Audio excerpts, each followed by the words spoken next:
Assalamualaikum warahmatullahi wabarakatuh. Kali ini channel Pendidikan Agama Islam membahas mengenai rumusan kebutuhan manusia dalam Islam. Apa sajakah itu kebutuhan manusia dalam Islam? Yang pertama, kebutuhan daruriyat. Yang kedua, kebutuhan hajiyat. Dan yang ketiga, kebutuhan tahsiniyat. Apa itu kebutuhan daruriyat? Kebutuhan daruriyat ialah kebutuhan primer.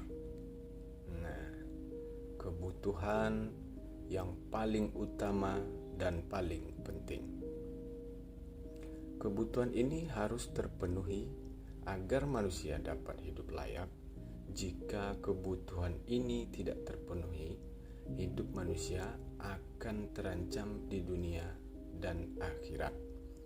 Begitu pentingnya kebutuhan daruriyat ini atau kebutuhan primer ini di dalam hidup manusia. Kebutuhan ini meliputi hifdu din atau menjaga agama, juga hifdu nafs, menjaga kehidupan, hifdu akal, menjaga akal, hifdu nasl, menjaga keturunan, dan hifdu mal, menjaga harta. Itu pentingnya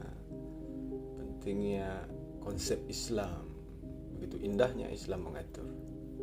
Untuk menjaga kelima unsur ini, maka syariat Islam diturunkan sesuai dengan firman Allah dalam Quran surah Al-Baqarah ayat 179, yang mana artinya, dan dalam qisas itu ada jaminan kelangsungan.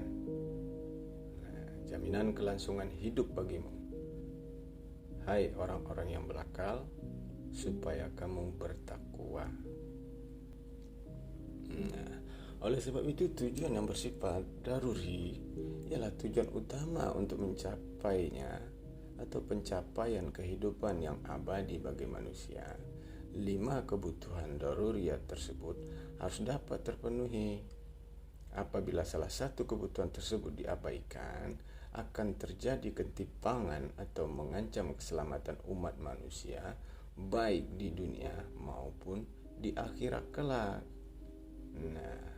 Manusia akan hidup bahagia apabila kelima unsur tersebut dapat dilaksanakan dengan baik. Itulah kebutuhan daruriyat.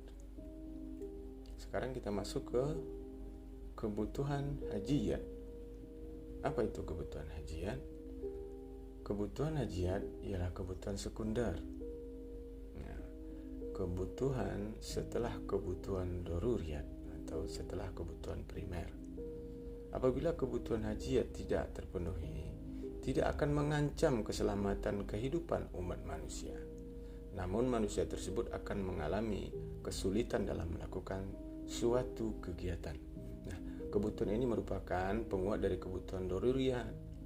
Maksudnya untuk memudahkan kehidupan, menghilangkan kesulitan, atau menjadikan pemeliharaan yang lebih baik terhadap 5 unsur pokok kehidupan manusia. Apabila kebutuhan tersebut tidak terwujudkan, maka tidak akan mengancam keselamatannya, namun akan mengalami kesulitan. Pada dasarnya, jenjang hajiyat ini merupakan pelengkap yang mengokohkan, yang menguatkan, dan yang melindungi jenjang daruriyat. Atau lebih spesifiknya, bertujuan untuk memudahkan atau menghilangkan kesulitan manusia di dunia.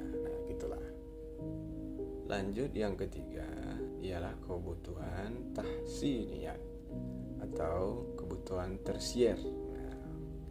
Kebutuhan yang tidak mengancam kelima hal pokok, yakni hifdu din, menjaga agama tadi, hifdu nafs, menjaga kehidupan, hifdu akal, menjaga akal, hifdu nasl, menjaga keturunan, serta hifdu mal, menjaga harta.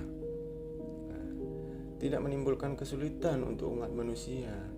Kebutuhan ini muncul setelah kebutuhan daruriyat, kebutuhan hajiyat terpenuhi. Kebutuhan ini merupakan kebutuhan pelengkap. Baiklah, sobat channel pendidikan agama Islam, kiranya dapat dipahami, dimaklumi, dan ditelaah baik-baik agar tidak salah mengerti, tidak salah memahami dalam menjalankan roda kehidupan agama Islam. Mudah-mudahan dapat kita memetik pelajaran dan kita bisa mengaplikasikannya ke dalam kehidupan sehari-hari. Wallahu a'lam bishawab. Akhiru kalam, billahi taufiq wal hidayah. Wassalamualaikum warahmatullahi wabarakatuh.